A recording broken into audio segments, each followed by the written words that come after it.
요즘은 한국 사회도 많이 부패하고 타락해서 막장 드라마가 인기를 끄는가 하면 그런 모습들이 사회에 많이 나타나기 때문에 제가 오늘 지금 서론에 꺼낼 이야기가 얼마나 먹힐지는 잘 모르겠습니다만, 정 그래도 아직도 우리 사회에서 가장 욕을 먹는 사람은 남자나 여자가, 결혼한 남자나 여자가 바람을 펴서 간음을 하는 일이라고 생각을 합니다.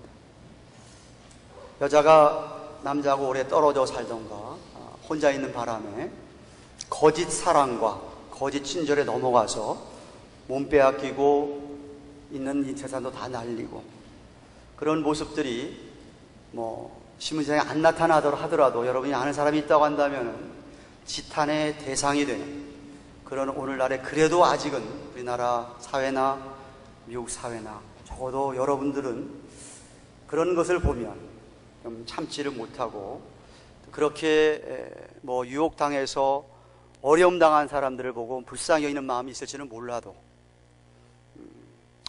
좀 거룩한 분노가 우리 모두에게는 있다고 생각을 합니다. 그런 면에서 제가, 여러분이 저한테 가장 싫어하는 말이 뭡니까? 가장 싫어하는 단어가 뭡니까? 혹은 가장 싫어하는 사람이 어떤 사람이라고 묻는다면 저는 조금도 주저하지 아니하고 배반, 배신자라고 말할 수 있습니다.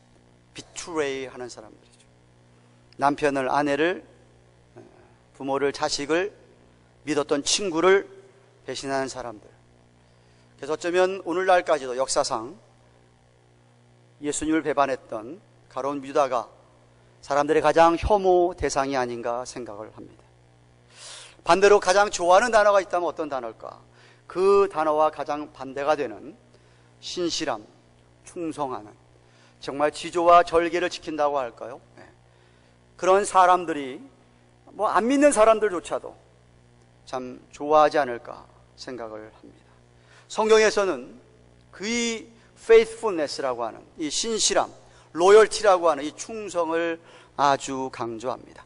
사람들 사이에는 물론이지만 사람들 사이에는 안 믿는 사람들도 그렇게 하는 것이고, 우리 믿는 사람들이 하나님에 대하여 faithful 할 것을, 충성할 것을 성경은 요구하고 있습니다.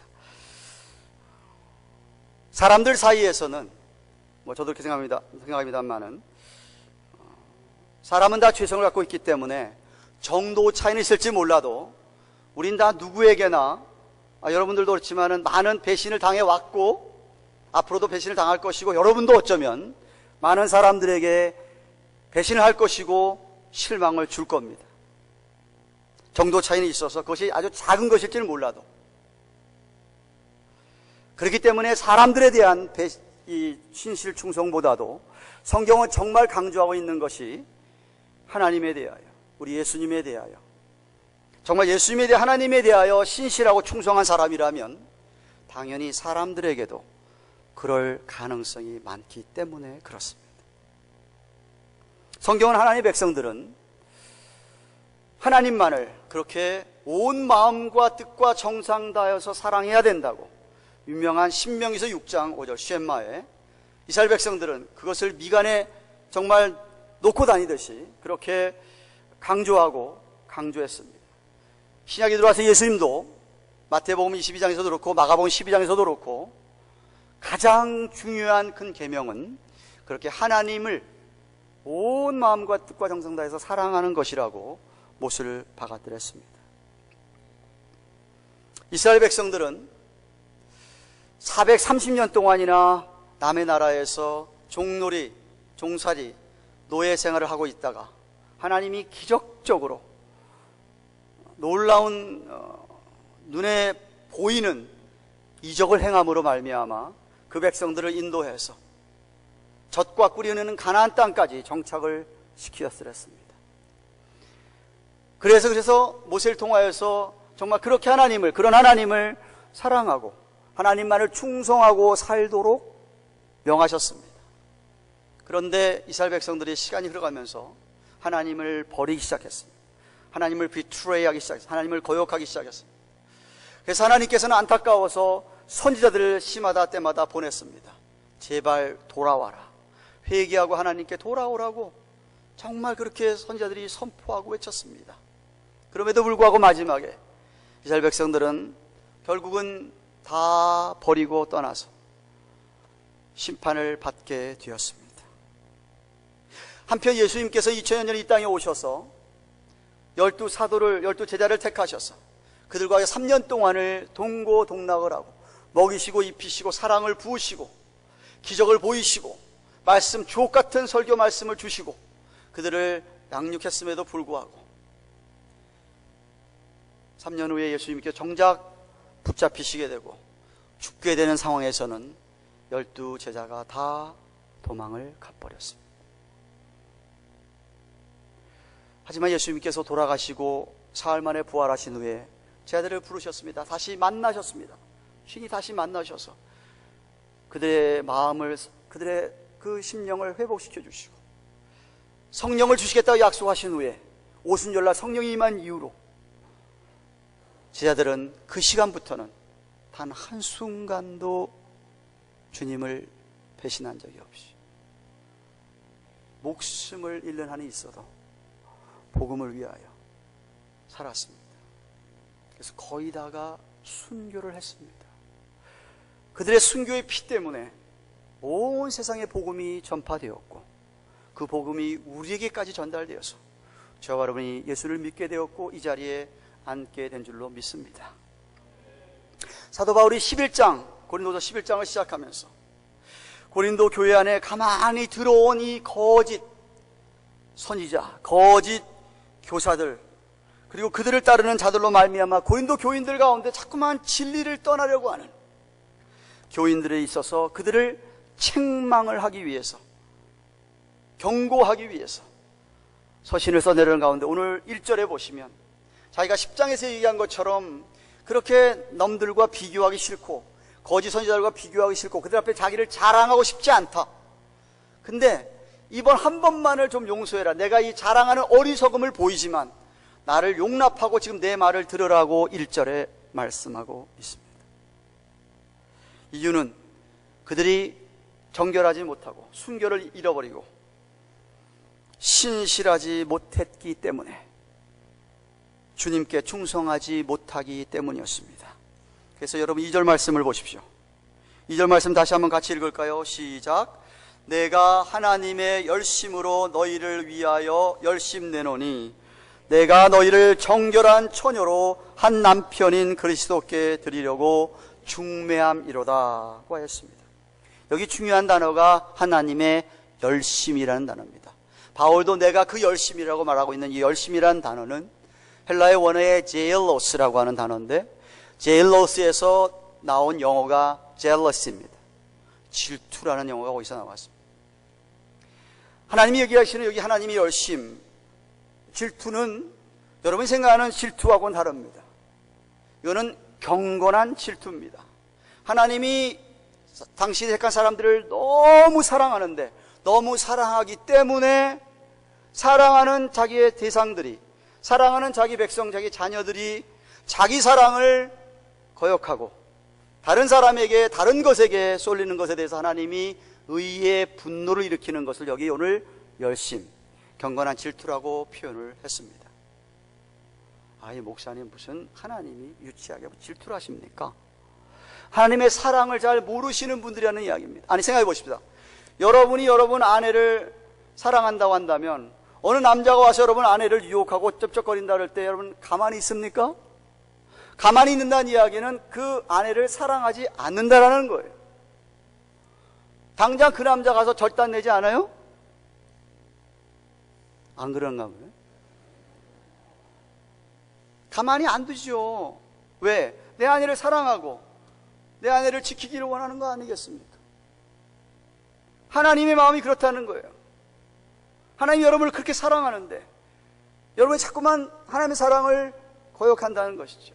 떠난다는 것이죠. 하나님이 거기에 열심을 내신다는 거예요. 사람들이 다른 사람들과 비교하면서 다른 사람이 갖고 있는 것이나 이런 것들과 막 비교하면서 자기 마음에 시기 질투심이 일어나는 것은 그건 죄예요.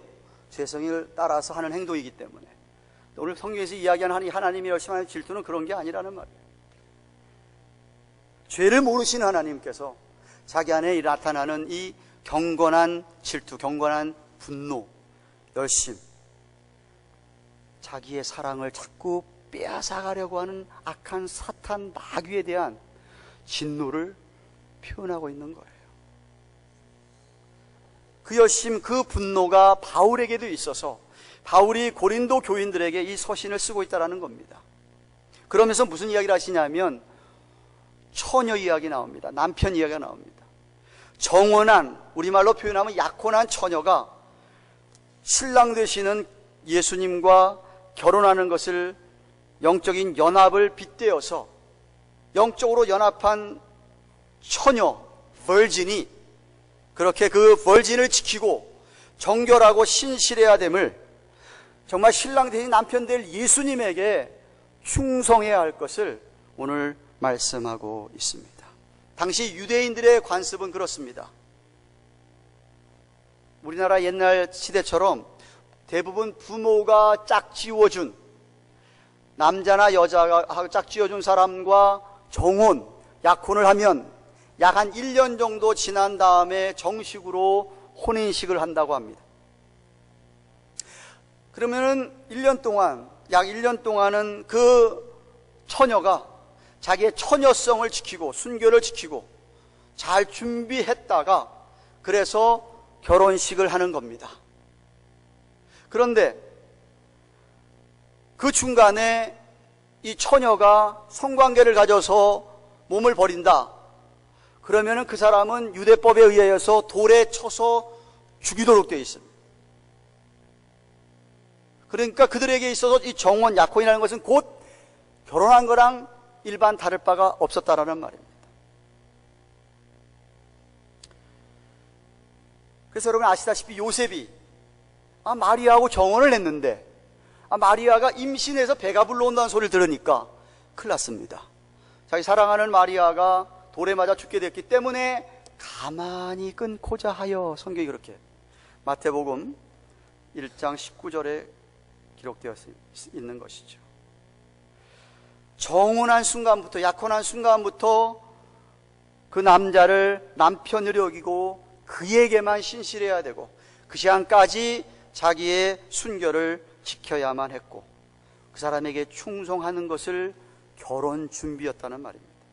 그런 맥락에서 예수님께서는 계시록 19장 7절에서 9절까지 말씀을 보시면 우리 믿는 자들에게는 다가올 천국에서의 혼인잔치를 말씀하고 있는 겁니다. 이 땅에서는 주님과 영적으로 연합한 상태에서 나중에 주님 재림하시거나 우리가 저 천국에 올라가서 거기서 정식으로 결혼식이 벌어질 때까지 우리는 주님과 정혼한, 약혼한 관계라는 겁니다. 그러니까 그때 될 때까지 정결하고 순결한 우리의 신앙을, 우리 주님께 대한 사랑을 지켜가야 된다는 말입니다. 하여튼 유대인들은 1년 정도의 그런 정혼 기간, 약혼 기간이 지나면 결혼식 때가 되면 그 아버지가 그 자기 딸을 결혼식장에 가서 남편에게 이렇게 그 남편 될 사위 될 사람에게 인도를 하게 됩니다. 자기가 자기 딸을 1년 동안 잘 자기 딸을 순결을 지켜주어서 당신 신랑에게 넘깁니다 라는 것이죠. 그것을 오늘 성경의 중매장이로 바울이 표현을 했습니다. 너희를 정결한 처녀로 한 남편인 그리스도께 드리려고 중매함이로다. 우리 바이블에 중매한다는 소리가 무슨 소리냐 하면, 여러분 결혼식장에서 신부 아버지가 주악에 맞춰가지고 데리고 나와서 남편에게 넘겨주는, 거기 넘겨준다는 뜻입니다. 그 헬라어 단어를 사용하고 있어요. 그걸 중매장이라고 오늘 그렇게 우리말 번역에는 표현이 된 겁니다. 다시 말해서 바울은 자신이 고린도 교회의 영적인 아버지로서 고린도 교인들을 정말 주님 만날 때까지 잘 순결을 지키도록 해서 그들이 그렇게 신랑 되신 남편 되신 예수님과 나중에 정말 그렇게 넘겨드리려고 하는데, 왜 그 전에 고린도 교인들 가운데 부패하고 타락해서 몸을 버리는 그런 교인들이 있느냐는 말입니다.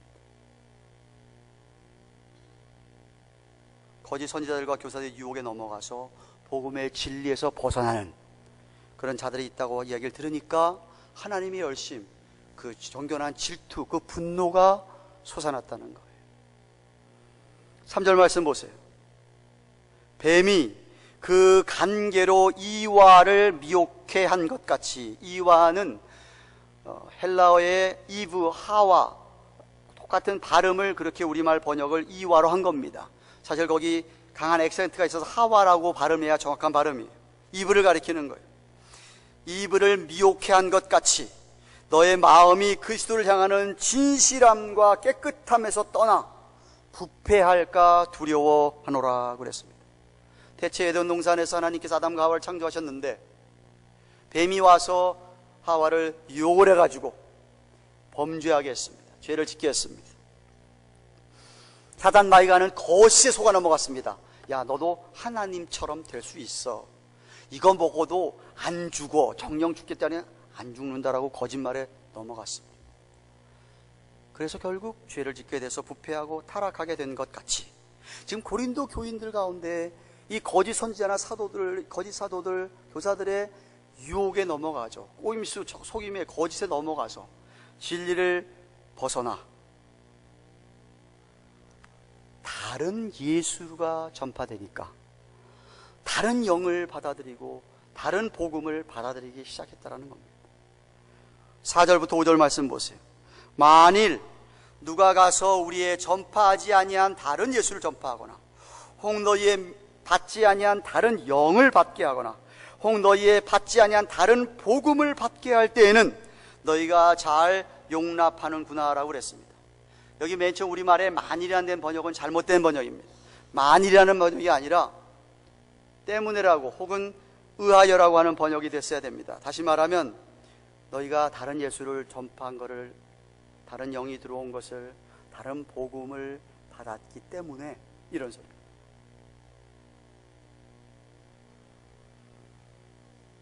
다시 말하면 4절 5절의 사건의 이야기는 바울이 만약에 그러는 게 있음이라고 가정하는 게 아니라 이미 되어진 일이라는 이야기.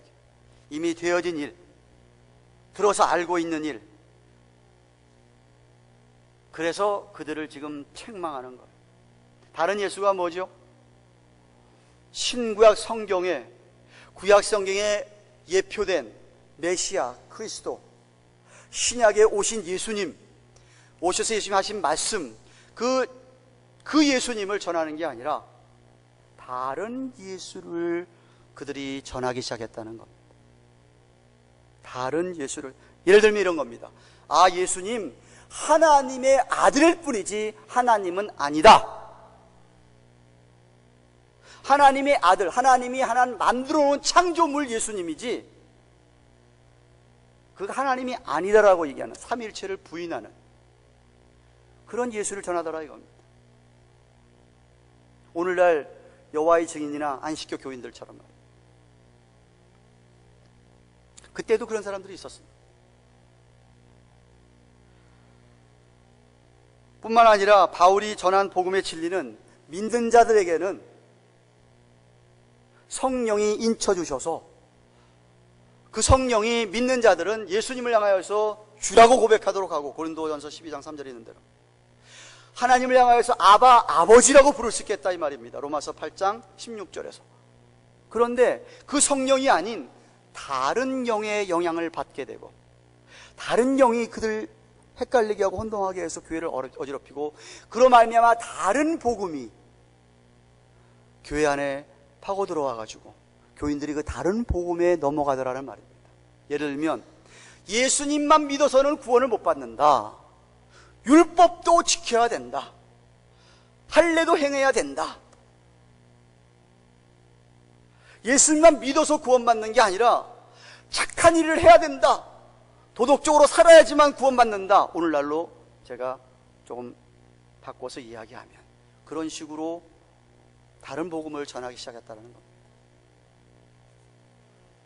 예수님만 믿고는 구원을 못 받고, 여러분 착한 일 해야 구원받습니까? 그럴 때는 노맨하는 거예요. 아니라고. 아니에요. 또 다른 예를 들어볼까요? 당시에는 헬라 철학이, 사도 바울이 고린도전서를 쓸 시대는 헬라 시대 헬라 철학자들이 그들의 사상을 줄을 이루고 있었기 때문에 이 헬라 철학, 헬라 사상에서는 로고스라고 하는, 요한복음 1장에 1절에 나오고 14절에 나오는 이 로고스, 우리는 로고스가 즉 예수님입니다. 근데 그 헬라 철학 사상에서 로고스는 삶의 가장 기본이 되는 한 제1 원리를 가리킨 단어일 뿐이에요. 또다시 제가 현대시대에 넘어와서 지금 다른 복음을 설명을 하고 있는 겁니다. 18세기에 독일의 유명한 임마누엘 칸트가 순수 이성 비판이라는 논문을 쓰고 그 논문이 온 세계에 퍼지고 난 다음에 사람들로 말미암아 이성주의가 활결치기 시작했습니다. 모든 것은 사람의 이성으로만 돼야 되는 겁니다. 그러니까 성경을 보더라도 사람의 이성으로 이해가 안 되는 건 그건 하나님 말씀이 아니다. 우리가 이해할 수 있는 말씀은 하나님 말씀이다. 성경을 쪼개기 시작했습니다.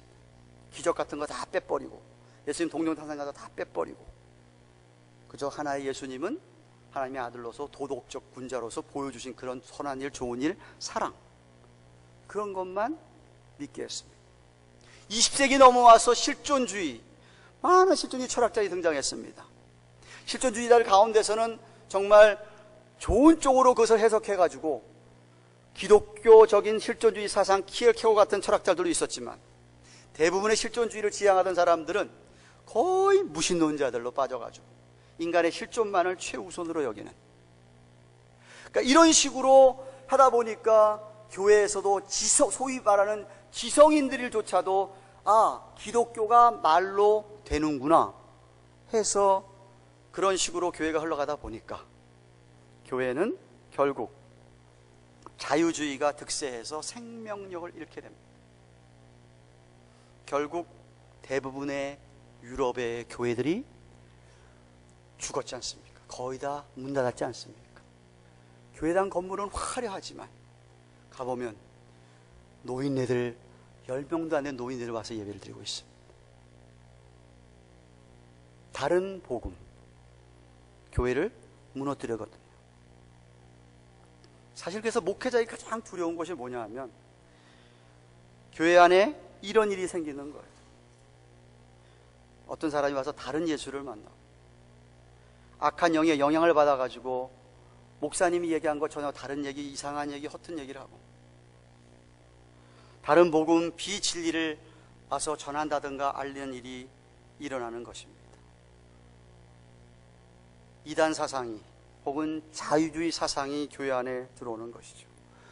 그럴 때 여러분들이 조금 깬 사람이고 성령 한 사람이고 목사 설교를 좀 제대로 들은 사람이라면 이거 다르다 하고 과감하게 그런 거는 물리치고 징계, 경계하셔야 합니다.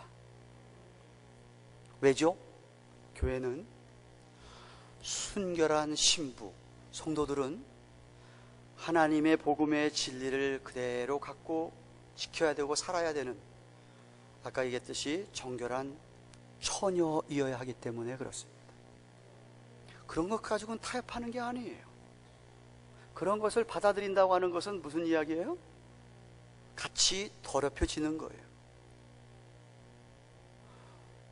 부인이 다른 남자하고 희덕거리고 바람 피고 다니는데도 저 괜찮다, 좋다 그러고 나도 그렇게 산다면 그 사람도 마찬가지 그런 사람인 거예요. 우리가 지켜야 될 것을 지켜야 된다는 얘기예요. 교회에 막 어떤 무리들이 막 그런 쪽으로 휩쓸려 간다. 그래서 교회가 어쩔 수 없이 나눠진다. 그러면 나뉘어져야 됩니다. 그런 걸. 안 나눠지면 같이 무너지고 같이 망하는 거예요. 타협하지 않을 바름 라인이 있다라는 거예요. 교회가 순결하고 정결을 지켜야 하기 때문에 말이에요. 하나님의 여심, 의로운 분노, 거룩한 분노로 물리쳐야 합니다. 감히 내 정결한 아내를 누가 감히 자꾸만 유혹을 해.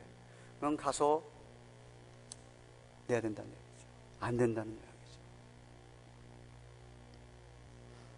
이어서 바울은 5절 6절에 고린도교의 거짓 선지자들, 교사들이 바울의 사도성을 부인했고 말도 잘 못한다고 비난하기 때문에 드디어 입을 여 자기를 변호하고 디펜스하는 장면이 나타납니다. 뭐라고 했습니까? 내가 지극히 큰 사도들보다 부족한 것이 조금도 없는 줄로 생각하노라.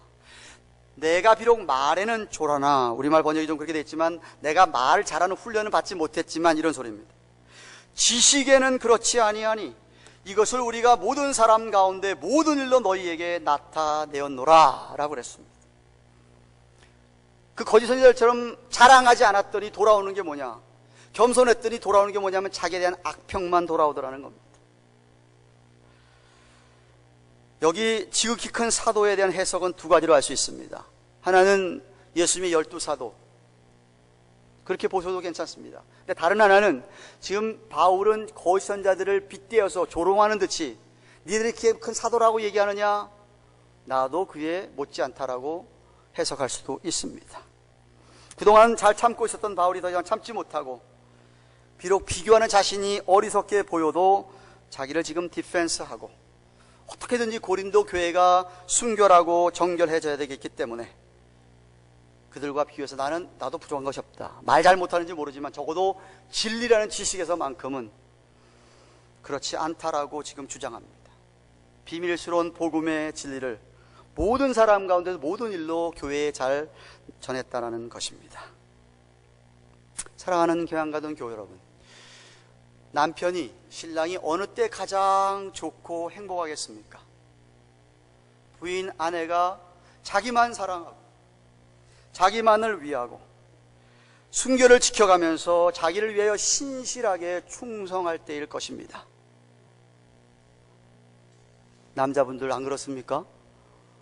안 그러나 보네요. 우리 하나님께서 우리 성도를 향해서 가장 좋아하실 때가 어느 때겠습니까? 마찬가지입니다. 여러분이 다른 그 어떤 것보다도, 세상 그 어떤 것보다도 하나님을 그렇게 사랑하고 내가 하나님을 향해서 정말 순결하고 정결하고 신앙의 정조와 절기를 지키고 하나님께 그토록 충성한다면 하나님 여러분을 너무 좋아하시고 기뻐하실 것입니다. 하나님이 그런 교회를 기뻐하고 정말 좋아하실 것이라는 말입니다.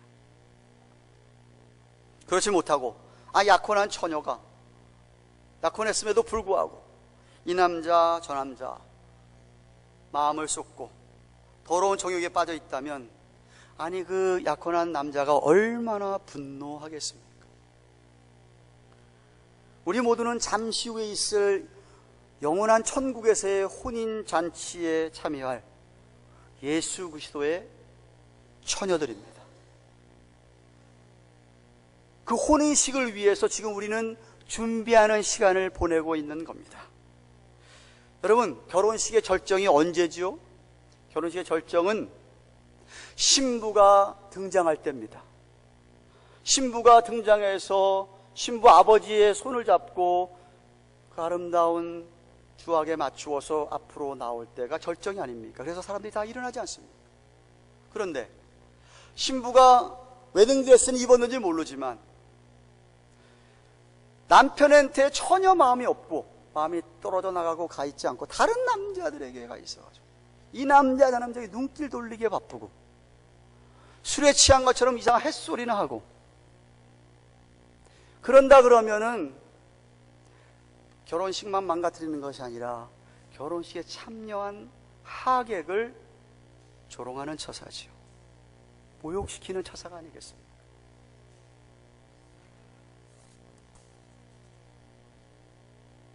여러분, 저와는 처음 예수를 믿는 순간이 여러분이 예수님과 정혼, 약혼한 시간입니다. 그래서 예수님께서 여러분에게 약혼 반지를 줬어요.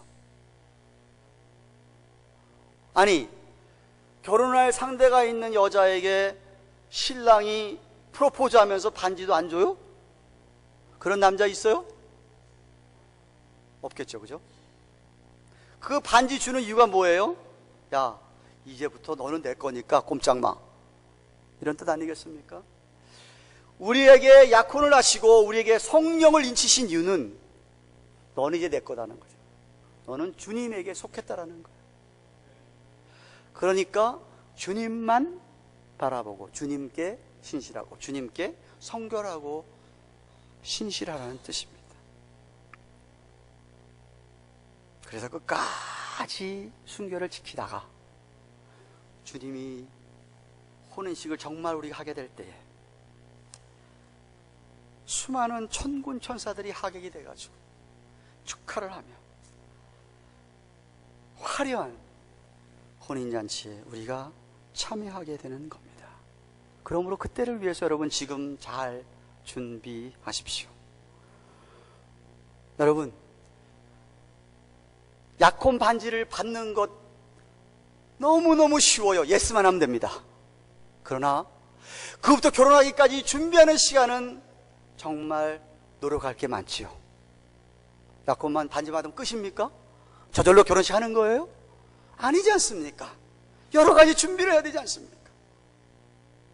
준비한 다음에 파이널리 결혼식장에 등장하는 것이 아니겠습니까? 그런 것처럼 아니 우리가 아이를 낳고서는 아이가 낳은 것으로 끝난 게 아니잖아요. 아이를 낳게 되면은 그 아이 기저귀 갈아줘야 되죠. 전먹여야 되죠. 좀 더 이유식 먹여야 되죠. 무슨 병 걸리지 않도록 잘 보호해야죠. 면역 주사 맞게 해야죠. 운동도 시켜야 되죠. 학교도 보내 교육시켜야 되죠. 많잖아요. 그런 것처럼 여러분이 그런 시간들을 이 주님 부르신 그날까지 그렇게 하면서 여러분의 순결을, 여러분의 정조를, 하나님의 주신 복음의 진리를 저와 여러분이 지켜가야 합니다. 한순간도 잊지 마십시오. 나는 주님께 속한 자다. 사랑하는 여러분, 혹시 이 자리에 앉은 여러분 가운데서 아직도 우리 주님의 프로포즈를 거절하신 분이 계십니까?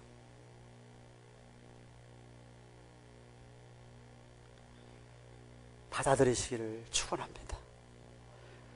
이 세상에 우리 주님 같은 분 없습니다.